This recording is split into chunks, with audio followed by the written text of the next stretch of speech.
So we said that a variance is just the difference between actual results and expected results. What do we mean here? Well, all we are saying is expected results are like plans, budgets, or standards that are predetermined for comparison with the actual results at the end of a particular period of time. And this difference or variance can either be good, which means that it's favorable. What does this mean? This simply translates into our actual costs being less than expected or standards, or our actual income being more than expected or standards. A variance can also be a bad one. What does this mean? It means the exact opposite. Our actual costs are more than expected or standards, or our actual income generated is less than the expected income. All right. For example, under materials, you'll be required to calculate 3 variances. Under labor, there are 4 variances that can be examined. Under variable production overheads, you've got 3 variances, and 5 variances are under fixed production overheads.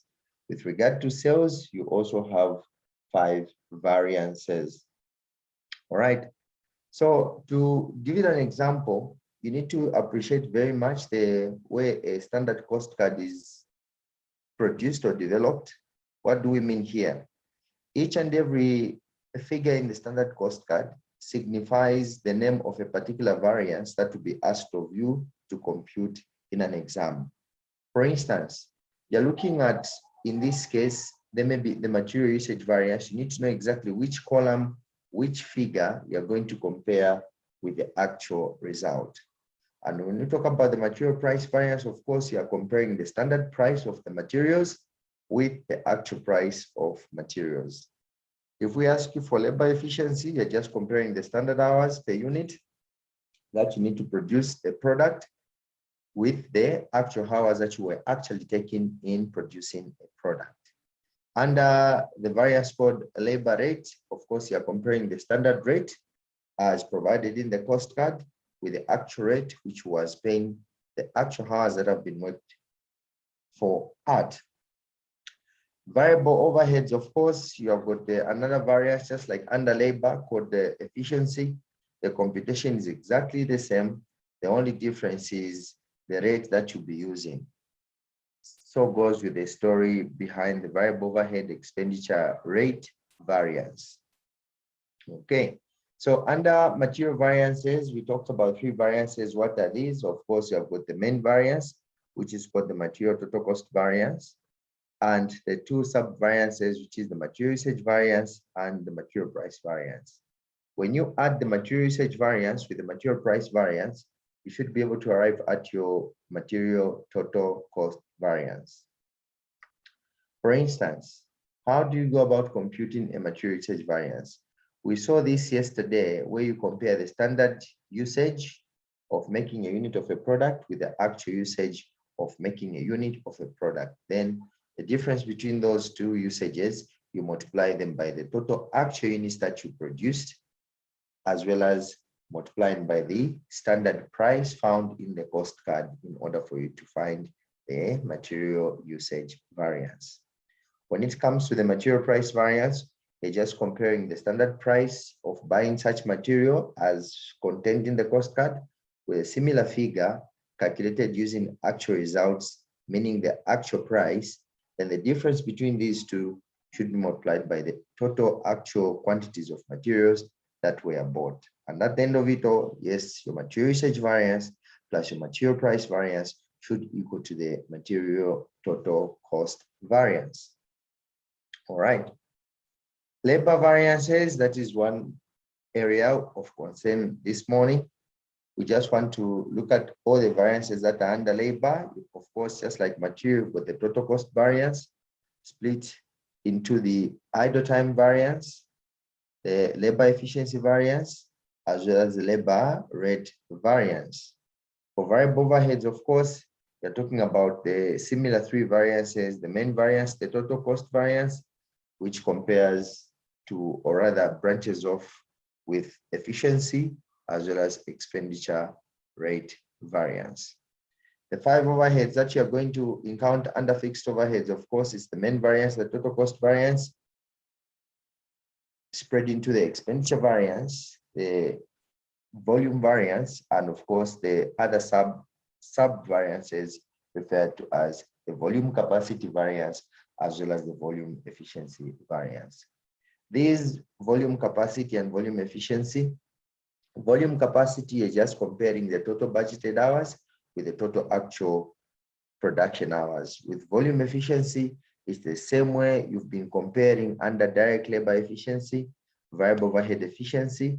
Exactly the same approach is applied under volume efficiency variance. The only difference is the rates that you'll be using. Under direct labor, the rate you use is the rate that you are paying direct workers.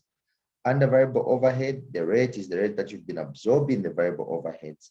Under fixed overheads, volume efficiency, the rate you use is the fixed overhead absorption rate per hour. Okay, so these are the variances that you expect to come across either under traditional absorption costing or marginal costing principles. Only that with marginal costing principles, you are not going to encounter the fixed overhead variances. Why? Because marginal costing does not include fixed overheads. At the end of it all, you need to appreciate these clear differences between the variances expected of you under absorption costing, as well as the variances expected of you under marginal costing.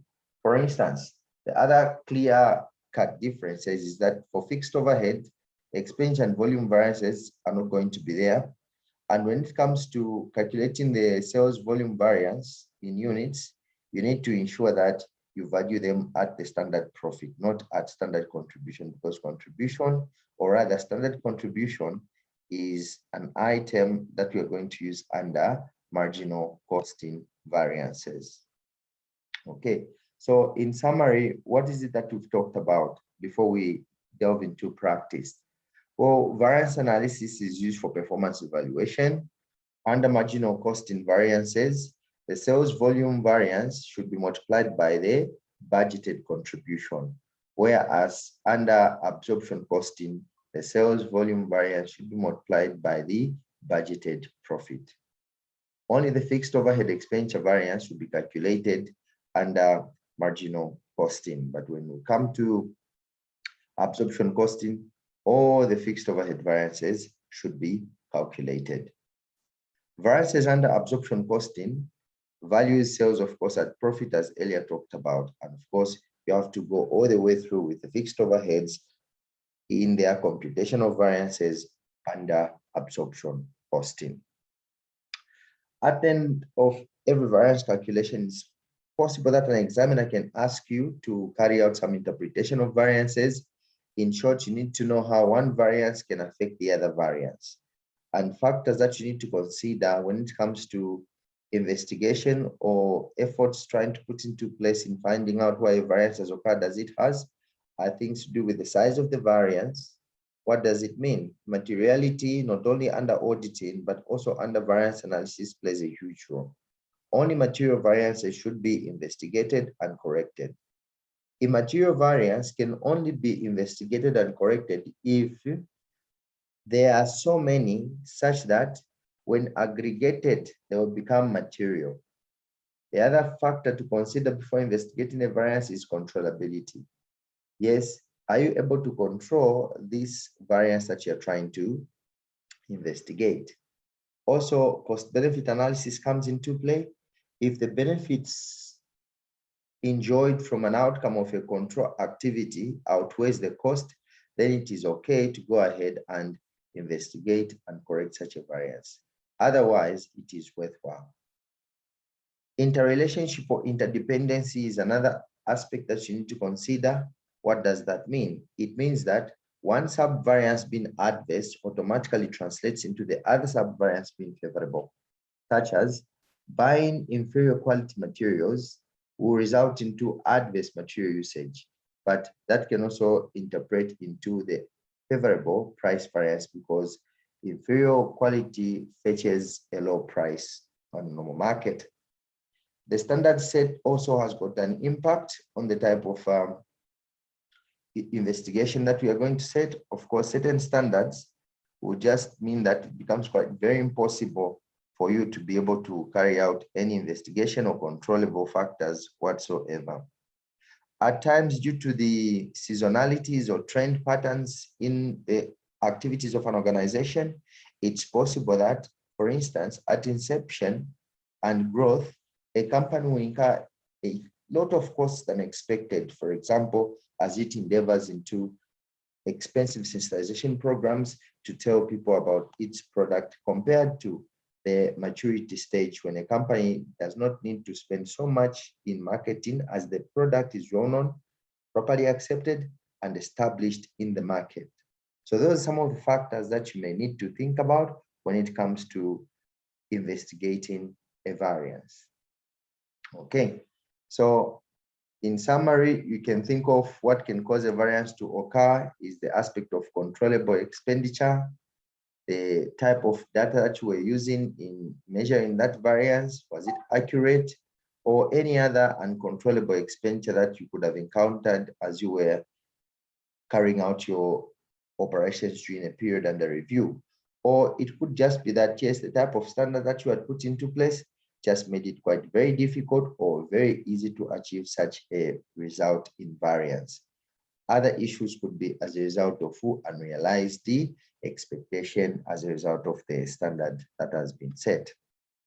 All right, so right now we want to delve into the computation, and we're going to look at some of the exam type questions that we have that we are going to work with, especially with regard to variances that we've been looking at.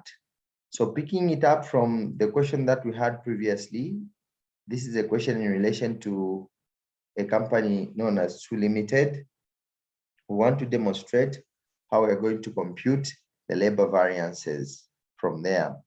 Okay, so let's go straight into this question. We had already calculated the material variances, all the three.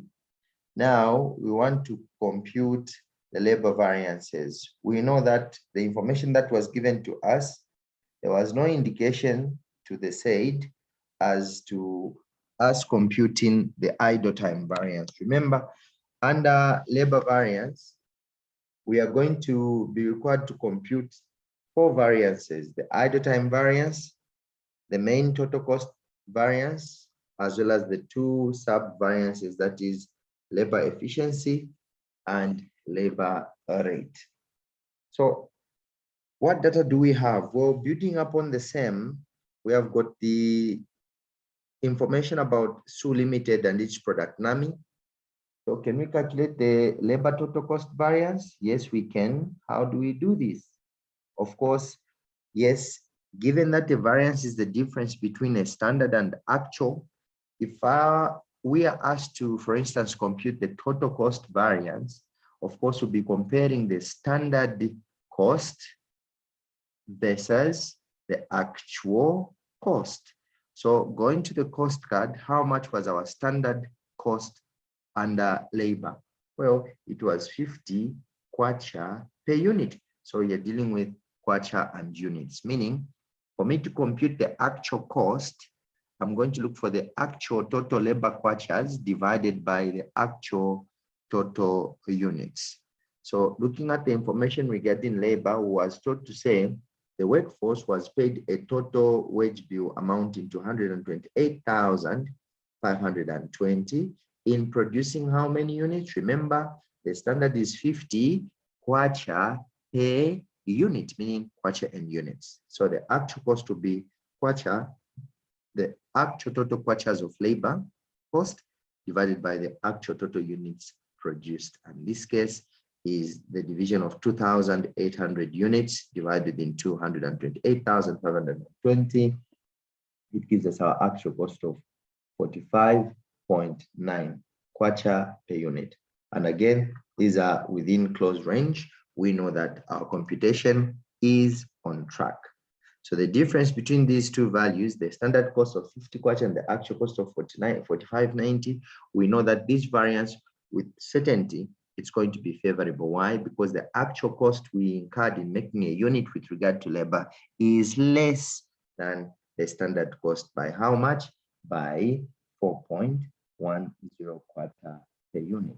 This should be multiplied by the total actual units of 2,800 that we have made, and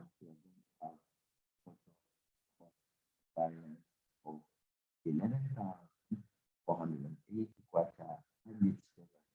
Simply mean that, yes, you saved the company that much money. Can we look at the sub variances that will help us reconcile this main total cost variance? Yes, the two sub variances are a labor efficiency, and we know the column that says efficiency in the standard cost card. Yes, our standard efficiency according to labor was none other than 2 hours per unit. Yes, the standard is 2 hours per unit. We'll compare with a similar actual efficiency. How do you compute the actual efficiency? Well, the standard efficiency says 2 hours per unit, meaning it's hours divided by units. So to find the actual efficiency, we're going to look for the total actual hours divided by total actual units.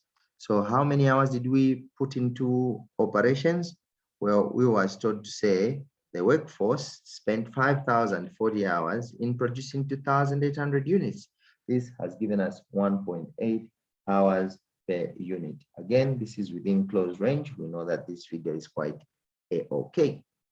This variance, just by comparing the efficiency that we actually spent in making one unit versus the expected standard, we were saving some time on each unit of approximately 0.2 hours saved on each unit made. And if we multiply this by the total actual units produced of 2,800, we're going to have a saving of 560 hours saved of time. Can we report this variance? No, we can't. Why? This is 560 hours. We have to convert them into money by multiplying by the standard rate per hour as provided for in the standard cost card. And how much is this? Well, the standard rate for each hour is 25 kwacha per hour. So multiplying our saved 560 hours by the rate that we should have paid these hours for, this gives us a saving of none other than 14,000 kwacha.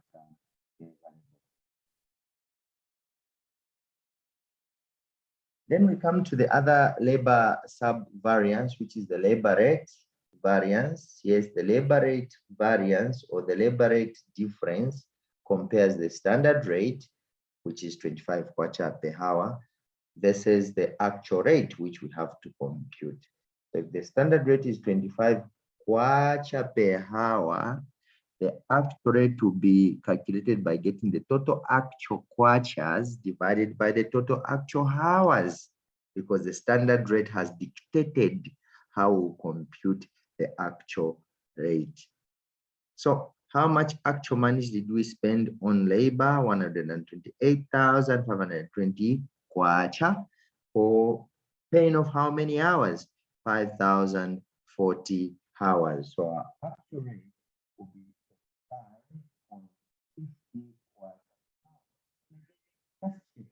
25 versus 25.5, close related and within range. Figures shows that yes, we are doing the right thing. So looking at just the two rates, we've actually paid the time at a higher rate than what we should have been paying. Yes, by how much difference?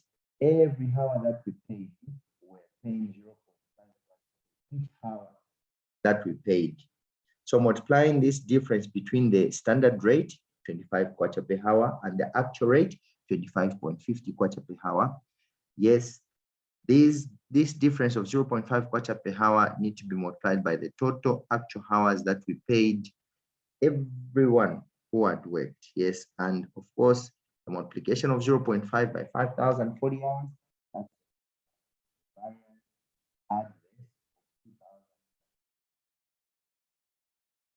What would have happened if we had idle time variance? How do we know that this question will bring about idle time? Well, the only way you would know if a question would have idle time is when the hours that have been paid are different, usually more than the hours that have been worked. When the hours which have been paid are more than the hours that have been actively worked, then you know to say the difference between the hours paid and the hours worked results into idle time variance. And how do you convert these differences in hours into a reportable monetary value variance? By multiplying the difference in hours by the standard rate of pay for labor peoples. In this case, it's 0. Hours paid, 5,040 hours. Hours worked, 5,040 hours. No difference, no idle time. So let's check now if at all our labor efficiency variance and our labor rate variance, when added, will give us our labor total cost variance. How much was our labor efficiency variance? Well, it's 14,000 favorable, plus how much is our labor rate variance? It's 2,520 adverse. Yes, adding these two should give us 11,480 favorable labor total cost variance. You've reconciled and everything is okay. Moving on to our fixed overhead variances. Let's see how we are going to compute the 5 variances that we have under fixed overheads. And how do we do that? Well, we'll start with the main variance, which is the fixed total cost variance. How do we calculate this? Again, the variance itself tells you where to get this data. It's a fixed total cost variance. If you check your cost card, which column against fixed overheads is reading total cost, or is reading total, or is reading cost?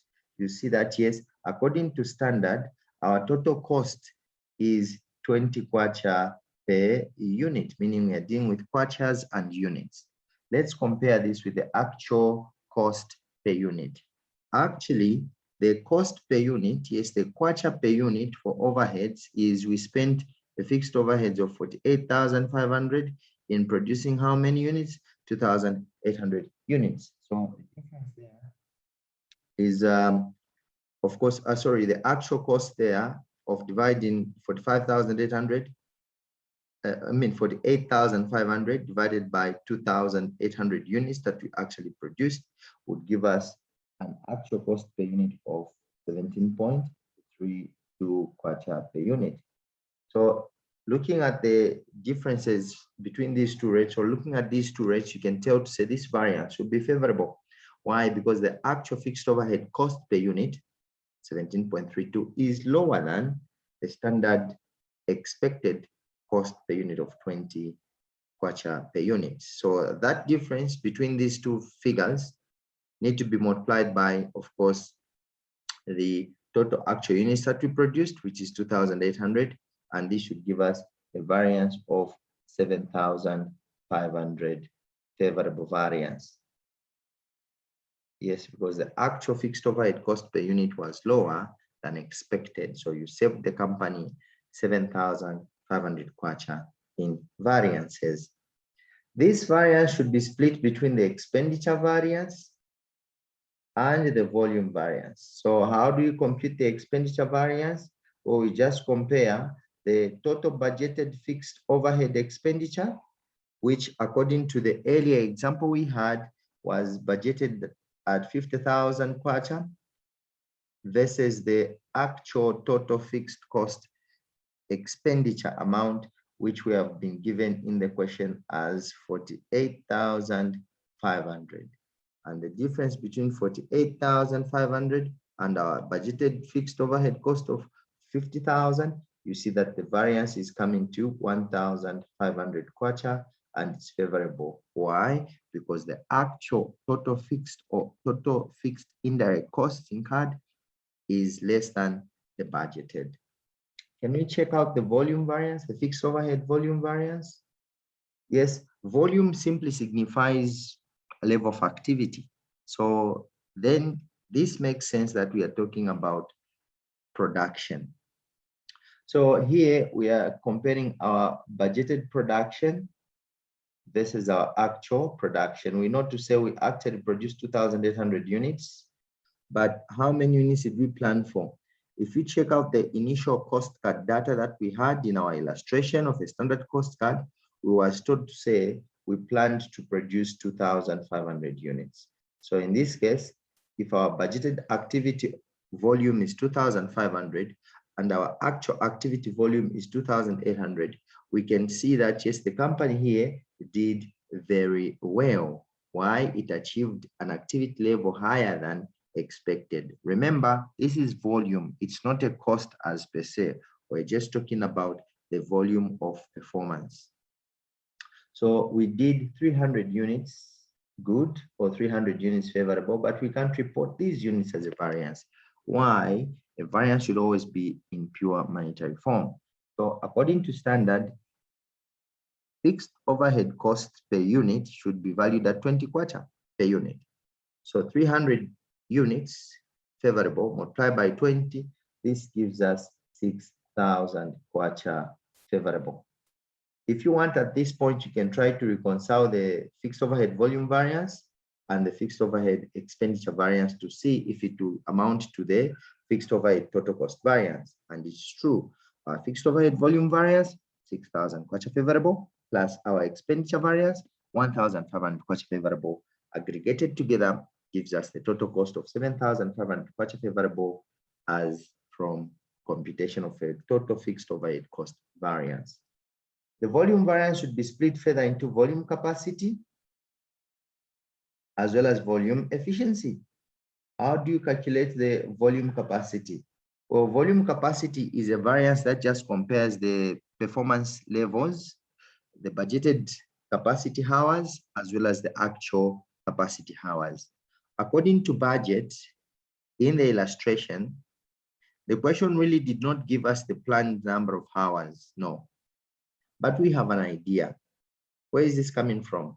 Well, our budgeted hours can be calculated by looking at the budgeted production, 2,500 units, and budgeted efficiency.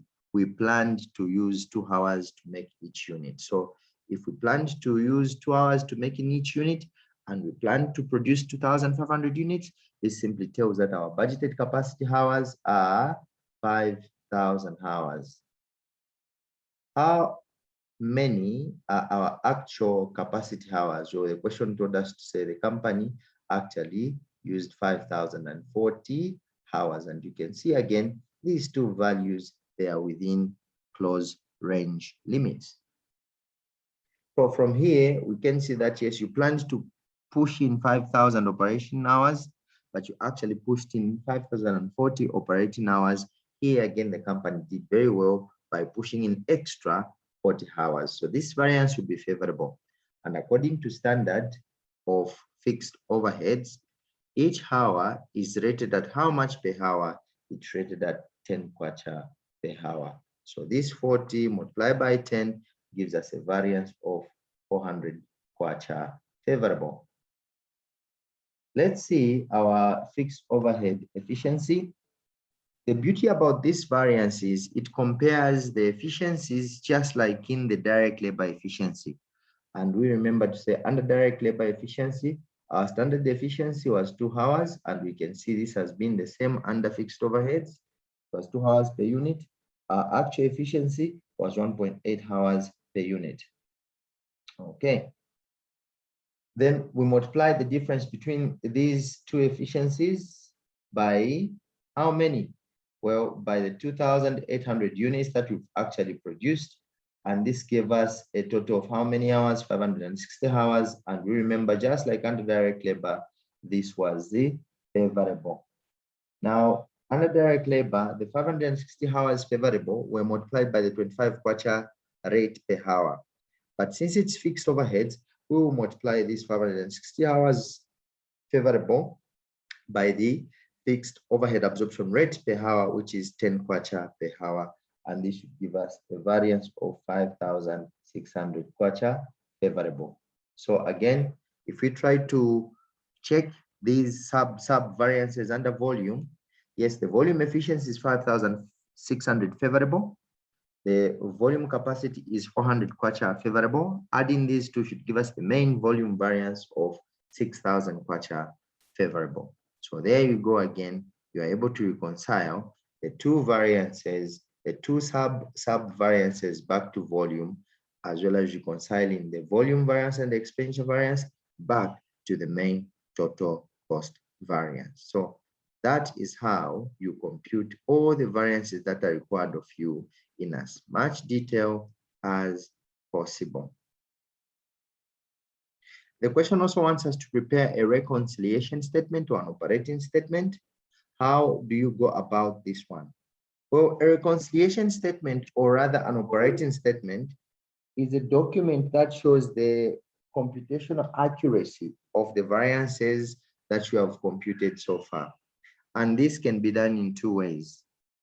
You can either decide to use the variances which are dubbed as total cost variances, or you can just use sub variances there. What does this mean? Well, a reconciliation statement for costs only tries to compare the standard total cost of your actual activity to the actual total cost. And the adjustment in between these two values are all the variances that you've computed. For instance, if I'm going to carry out an operating statement under absorption costing, I will start by computing what we call the standard total cost. Many students find this figure to be quite confusing to compute, but in theory, a standard total cost is simply the total cost of what you have actually produced multiplied by, or rather, look at what you have actually produced multiplied by the standard cost card's total cost of a fully produced unit. That will give you the standard total cost. Actual total production units multiplied by a standard total cost of a unit. For actual production units is 2,800 units multiplied by the standard total cost of a unit, which is 100 kwacha according to the cost card. That should give us 280,000 kwacha. Okay, then what adjustments do you carry out there? Well, you are going to push in all the variances, and this is where I said you can choose to either use sub variances or you can use main cost variances. The only adjustment you need to remember is that since we are trying to reconcile the standard total cost to the actual total costs, both are costs, you need to remember to say a favorable variance should be a deduction, whereas an adverse variance should be an addition. Because an adverse variance, it means an extra cost. That's why it's added to the total standard cost. Whereas a favorable variance simply means a savings in costs. That is why you have to deduct it from the standard total cost. From there, once you adjust for all the variances, you should be able to end up at the total actual costs. And how do you know that you've done the right thing? Well, you can just easily go to your actual data and add all the total actual costs that you incurred in this period of time under review. You're talking about the 109,760,000 kwacha from direct material, which you're going to add to the 128,520 kwacha from direct labor wage bill, plus the 48,500 kwacha from your overheads, which would give you a total actual cost to reconcile to of 286,780. So in short, what we are saying is that from your standard total cost of multiplying actual output units of 2,800 units multiplied by the standard cost card's total cost of 100 kwacha per unit, it giving us 280,000 kwacha. Once you add all the adverse variances and deduct all the sub variances, the favorable sub variances, I'll repeat that once more. From your standard total cost of multiplying 2,800 actual production units by the standard cost card's total cost of 100 kwacha per unit, that should give you a standard total cost of 280,000 kwacha. Then to this 280,000 kwacha, you're going to add all the adverse favorable variances. You're going to add back all the adverse sub-variances, and you will deduct all the favorable sub-variances. When you add all the adverse sub-variances and deduct the favorable sub-variances, you should be able to end up at the total actual cost of 286,708. That way, you have learned how to reconcile the two. How about carrying out a reconciliation statement under marginal costing principles? Because what we have just demonstrated is how you calculate an operating statement under absorption costing.